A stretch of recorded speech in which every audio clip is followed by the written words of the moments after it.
Հա, բարեփոխումներ գոյություն չունի բացարձակապես։ Տնտեսությունը վատ վիճակում է, եկամուտների հավաքագրումը վատ վիճակում է։ Հարկային բեռը դրել են մարդկանց վրա, որևէ տրամաբանություն գոյություն չունի, թե ինչ են ուզում մարդկանցից։ Բիզնես սեկտորին կացին վեկալ են գել են բիզնեսի հետևից։ Բան չի մնացել։ Եվ իրանց թվում է, թե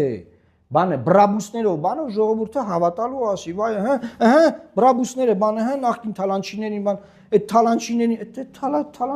սաղոր այդ թալանչիների մասին խոսալով ոնց կարելի է փորձել նորից ինչ որ բան անել այս երկրում, այլևս այսքան բանից հետո։ Ավարտված է այդ ամեն ինչը։ Ավարտված է։ Եվ ես պնդում եմ, այդ լավ հեքիաթ է, էլի, որ ասում է թագավորը թանկշորեր է պատվիրում իր համար, երկու խաբեբադերցակներ,